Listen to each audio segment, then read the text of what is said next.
Broadcasting from the business capital of the world, this is the Podcast Business News Network. Welcome back to the show. We are so excited to have the founder of Franimal Solutions, where pets and diagnostics meet comfort. That's right. Francis, aka we call you Franimal, is that correct? That's right. Yeah, that's how the business name derived. It's my nickname for a long time. I love it. Frances Faulkner's her name. She's a licensed veterinary medical technician, elite fear free certified professional, healing touch for animals practitioner, and a clinical veterinarian sonographer. I cannot wait to chat about what you do because I think we all love pets, and I have some cats and I had some babies over the break. So can't wait to chat with you. But first and foremost, welcome to the show, and we are excited that you're here. Please introduce yourself to our listeners and viewers today. Sure. Yeah, great. Thank you. That was a great introduction. Yes, so I'm Frances Faulkner. A lot of people call me Francis? Fran. I've had the You just nickname broke up a Franimal for second. a Hold long on, time. hold on. You broke up one Oh, more shoot. time. Yeah, you got a little glitch there. One more time and restart it. So, yes, tell us about yourself, Francis. Sorry. Okay. Yes, no problem. Yes, thank you. Well, I'm Fran with Franimal Solutions. I'm an overachiever. Of course, I've got a lot of certifications and education. I'm highly trained. And I just focus right now all my skills on offering abdominal ultrasound and echocardiograms to your family vet. So I go to their clinic and Oh, I offer low stress and fear-free handling for your pet. So really, I'm like a surrogate mom while you're away. oh, That's truly what I just have this instant connection with animals. I think my healing touch um, training has also helped me to just make this instant connection and develop a trust with my patients. mm-hmm. So I try to make sure it's low stress. I do not scruff cats. That's my soapbox. I use calming pheromones, music. Um, Oh, I dim the lights. I baby talk at them, whatever that I need to do to get through, because it's a good 20-minute procedure. And so if you can imagine, it can be kind of stressful, especially when the animal can't speak to me and I can't speak to them the way that we speak to each other. So I have to use other methods to just help them feel relaxed. That way I can get good diagnostic imaging. That's the end goal, at least beautiful. with this. Well, I know I read your notes and you said it's kind of like giving an adult, a human, like a glass of wine, right? You're doing these calming techniques with them, right? Right. Yeah, it's just really to take the edge off. And actually, we do often use drugs Mm-hmm. to also aid in that, just to Yes. cut down their anxiety, not necessarily to like conk them out unless they really need that. But Well, I'm excited to hear more. And by the way, on the website, you have to go to franimalsolutions.com. And I see the little cat with the wine glass there. It's great. I want to find out where, now I know you're in Middle Tennessee, you're serving, a lot of in that area, but tell me where you grew up and how did you discover the love of animals? I want to hear your backstory, but of cool. course, we're going to talk more about the ultrasound and all the services you provide in just a moment. But bring us back a little, when you were a child. Where did you grow up and how Oh did you discover gosh. the love of these animals? This could take a whole show. No. Yeah, yeah. The book will be out. No, I am working on a book, but who knows if I'll finish it. It's so Awesome. hard. But yeah, I grew up, I was born and raised in Cleveland, Ohio. I have moved around. I'm kind of a vagabond, so I've kind of explored different jobs, different I don't know, avenues to try to figure out what I wanted to do. I've always had a almost an etheric connection with animals. I should have known when I was younger that I was going to work in this field or do something to help animals, but I didn't. I'm a late bloomer. So I was pursuing music. I was a front man in many bands and it just didn't work out. And so I thought I kind of took a leap of faith in pursuing this field. Mm-hmm. And I went to school. I actually went to pre-vet school and got my first job at a vet clinic. And I just loved it so much. It just came so naturally to me that I thought, okay, well, I think I definitely feel like I'm in the right place. But then I discovered that there's this role called veterinary technician. I didn't even know that that existed. And so, and that's kind of what I was doing, all the, the dirty work, the patient care, the bedside patient care, hands on the pet. And I just pivoted at that moment because I thought good vets need good techs. So I went to Bel-Ray in Denver, Colorado. I graduated with honors. I spent maybe the first half of my 20-year career. I'm dating myself now, but the first 10 years I was in shelter medicine and general practice. And I began to discover that I had more special interests in things like internal medicine. Infectious diseases actually are my thing. And also clinical pathology. So then I got jobs in those fields because it gave me more experience and more training, more focused experience. And that's what led me to ultrasound. I didn't even know really that if I was allowed to do ultrasound or not, but come to find out, it's well within the scope of practice for vet techs, just like a nurse or a vet tech, like they take the x-ray and then the doctor interprets it. So as long as I don't cross that line and try to diagnose, then I can go and I can do the image capture. And I send that to an internist. And that's what I've been doing now for 2 years, almost 2 years. So it's pretty amazing. Fascinating. This is amazing. I mean, what an amazing business. Clearly, you love your animals and you're helping so many of them out there. This is great. And you, as you mentioned, you're mobile. So you're going around to different vet Yeah, offices all over, right? that's right. All over Middle Tennessee. But yeah, I mean, Nice. I do all over Nashville, that metro area, like Southern. Yeah, a lot of area that I cover. So, and there's even more clinics that I could probably visit. So you can request me from Well, your let me vet ask, if like they, my veterinarian that I grew up with, he never had a machine like this. He would do an x-ray and that was it. So you'd have to go to a yes, specialty location for something. So this is great because you're able to bring this. And let me ask, what are some of the yes. things that, as pet owners should we be aware of? When do we need these type of scans? Give me a little bit of history of the ultrasound and what it could be used for if you don't mind. Oh my gosh, that also could be a whole episode. Um, a lot. I mean, I've had people do just wellness scans where I'm just Okay. looking for something incidentally. But probably the most common reasons I get called in is your vet either heard something or felt something abnormal on a physical exam and they Mm-hmm. want to further investigate it, or there's lab work abnormalities. Those are sometimes they'll see something on x-ray as well and want to investigate that further with ultrasound, but for the most part it's abnormal physical exam findings and lab work. So that's why it's really important that you take your pets to the vet, especially cats, although I think they're going to the vet more often, but it's hard to travel with cats. And do that physical exam and do that just pre that screening lab work because a lot of times that's how we catch things early. Hmm. Wow. It's, for example, I just had a litter of kittens. I have a shelter cat, two of them. One wasn't fixed yet, and I got another one. So we just had babies recently. Uh, Unfortunately, we lost two this past week out of the five out of the litter.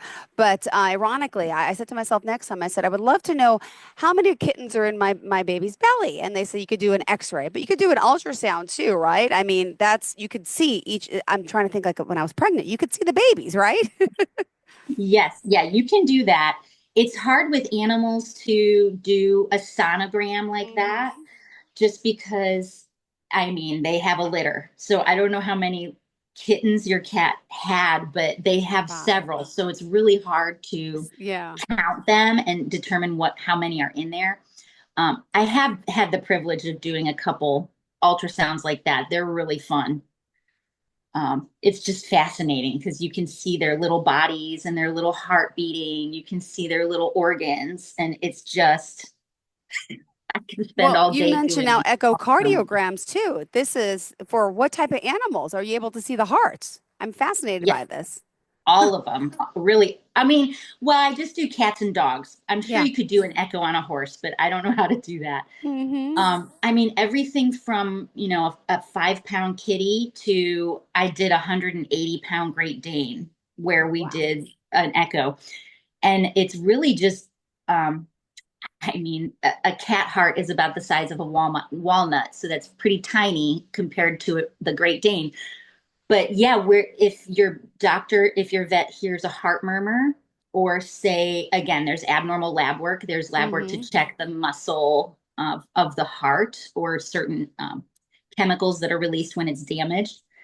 And so that's when I get called in. And what's crazy is sometimes they don't even have a heart murmur or anything else that indicated an echo. And Uh-huh. so I don't know if your vet says maybe we should do an echo, that's probably a good idea.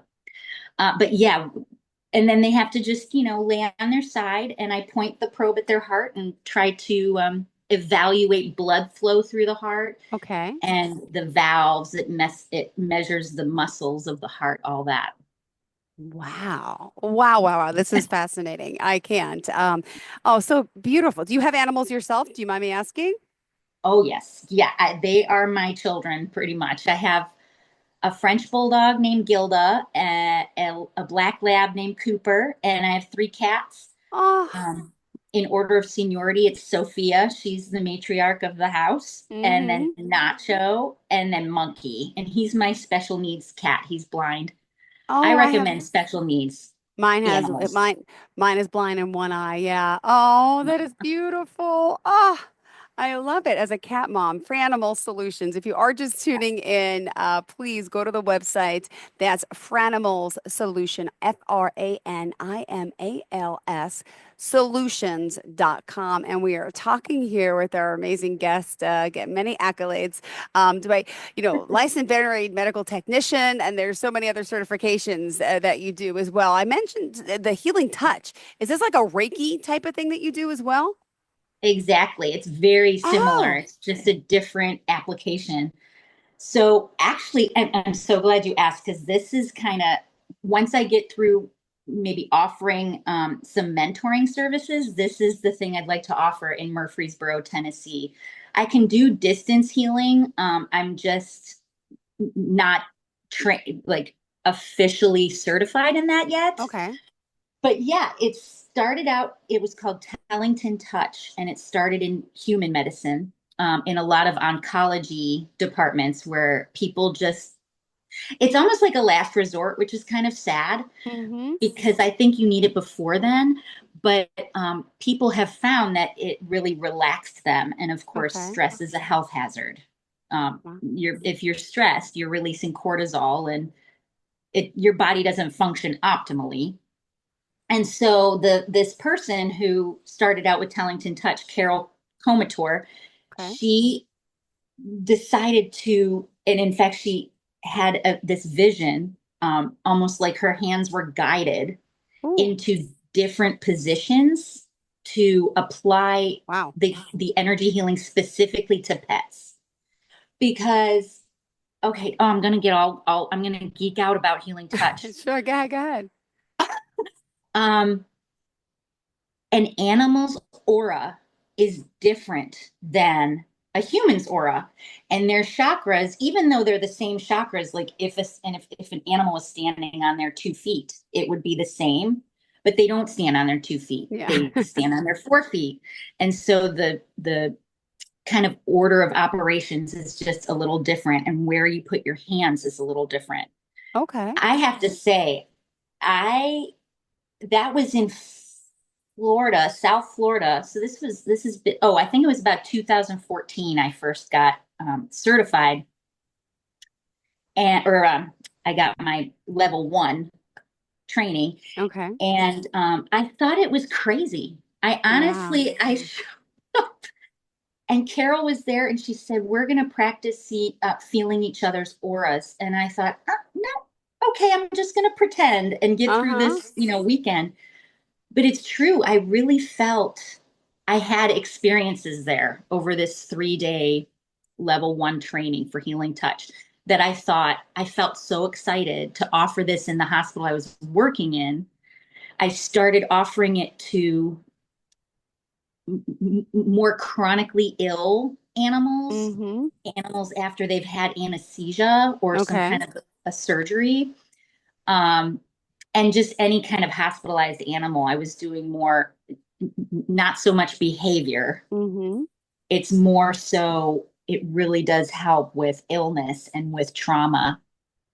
And so I started using it in the hospital and I saw the the result. And that to Wow. me is the proof because it's like, wow, this I don't know what I'm doing. Yeah. I mean, I know what I'm doing. Sometimes I'm just going through the motions and I could still see these results. And they train anybody, healing touch for animals. They offer online training for if you wanted to learn how to just soothe your own pet. And that's really what it's about, is taking off that stress so that they're less tense and there's less pain and their blood flows better. And there's just all these just great physiologic benefits to Mm-hmm. relaxing. Oh, well, thank you for being here. We still have plenty more time to chat. What else? There's a Okay. lot in your notes. What else did you want to Oh, discuss yeah. next? I don't know if we're going out of order, which is fine. But what else did you want to make sure we share for your first show today? Oh gosh.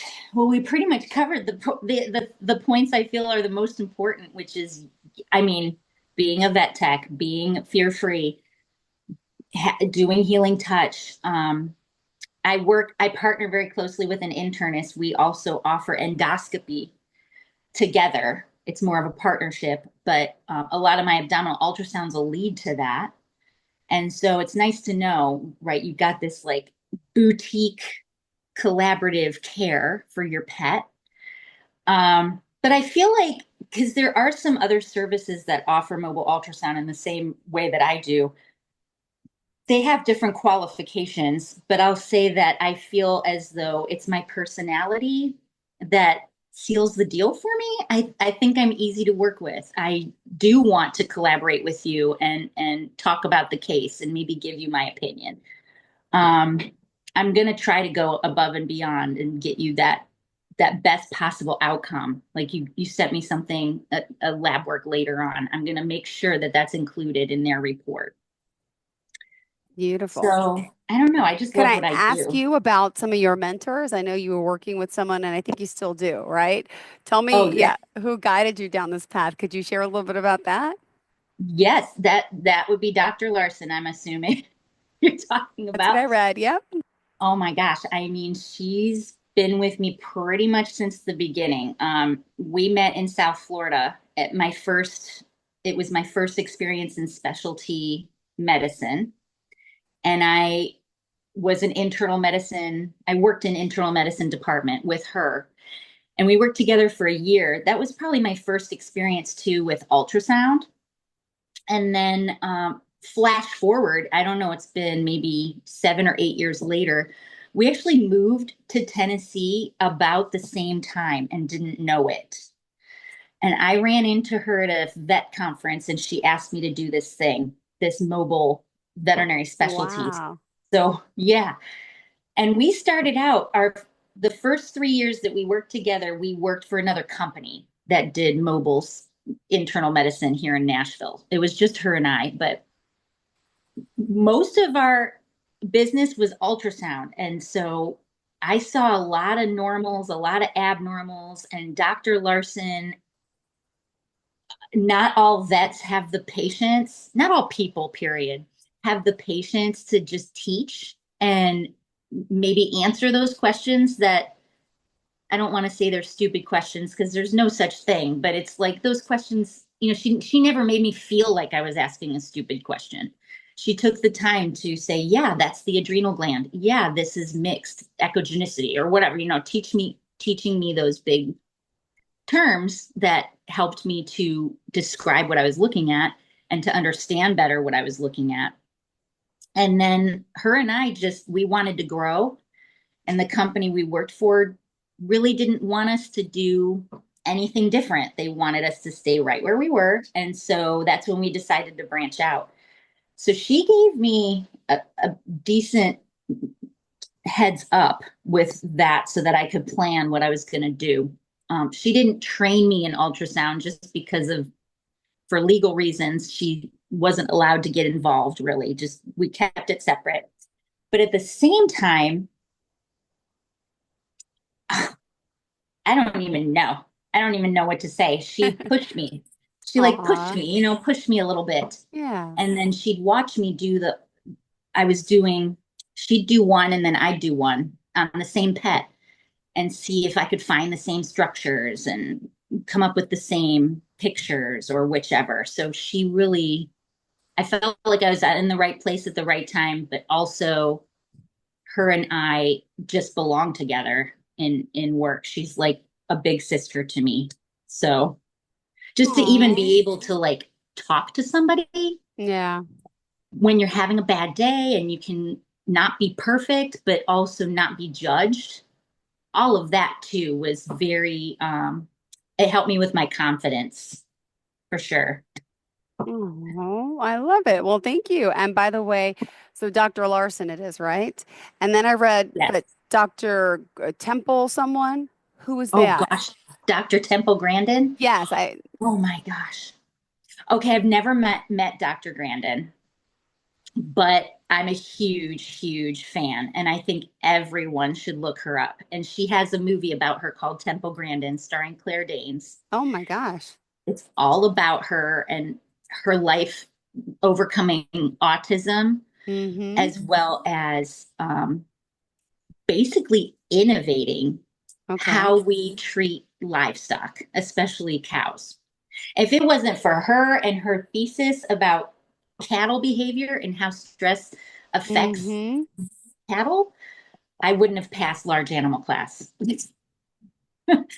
That's when I first discovered her, but I follow her all the time. She's an animal behaviorist. She's a professor at Colorado State University. She is an ambassador for Fear Free. She's Okay. amazing. And I also feel like I have a lot in common with her being autistic myself. I find this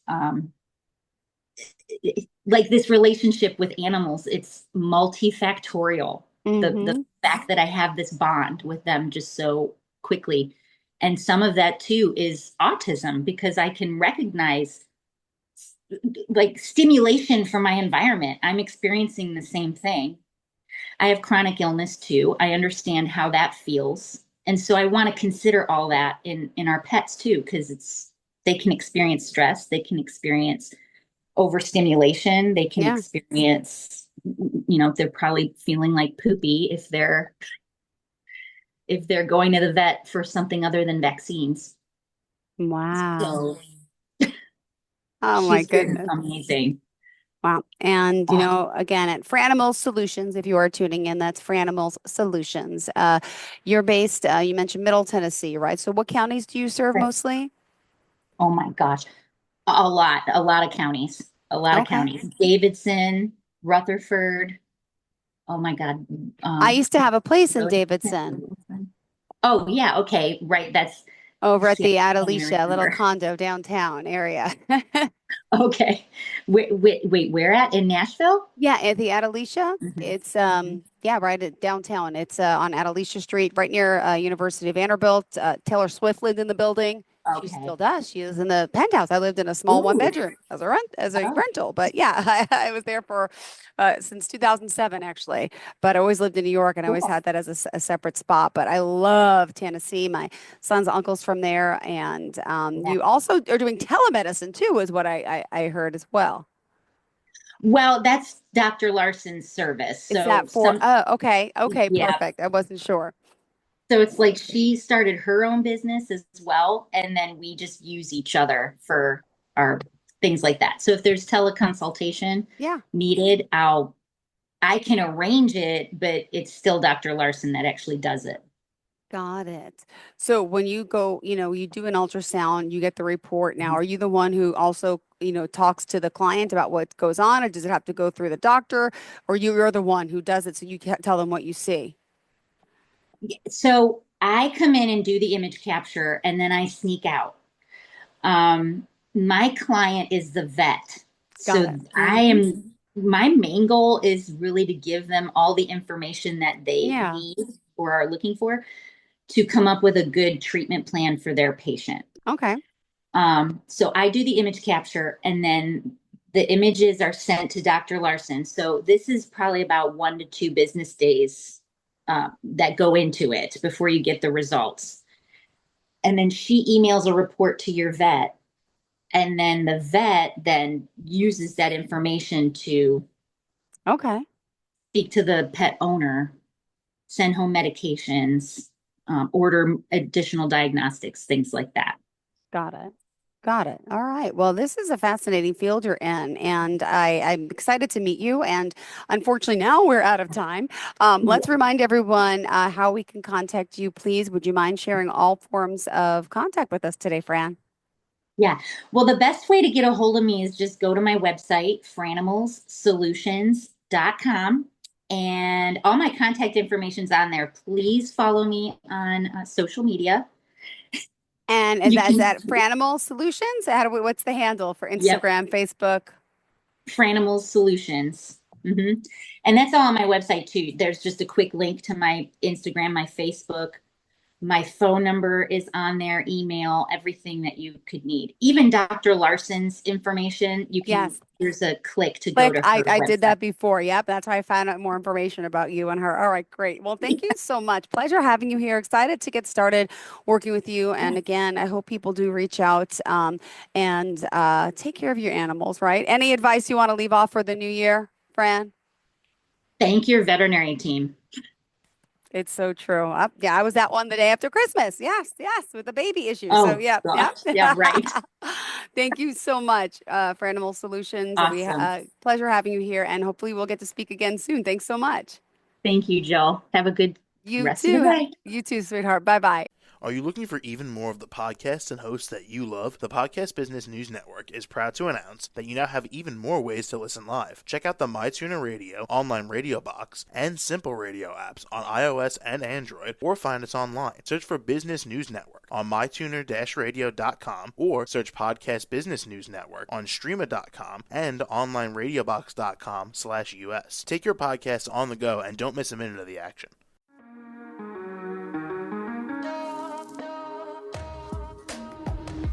Broadcasting from the business capital of the world, this is the Podcast Business News Network. For nearly 2,000 severely injured veterans, everyday life has become filled with barriers. Day-to-day simple tasks can become pretty daunting. I have to carry my chair up 2 flights of steps or have somebody do it for me. What scares me the most is just the falling. When I'm struggling with my house, I think, to have that one great barrier just knocked down, it's crucial. Home for Our Troops is a wonderful nonprofit that builds a mortgage-free, fully adaptive, handicap-accessible house. And there's no catch. It'll be our very first home that we've ever owned. This is a game changer. This is where your life begins again. We need you to join us in completing this important mission. Please visit hfotusa.org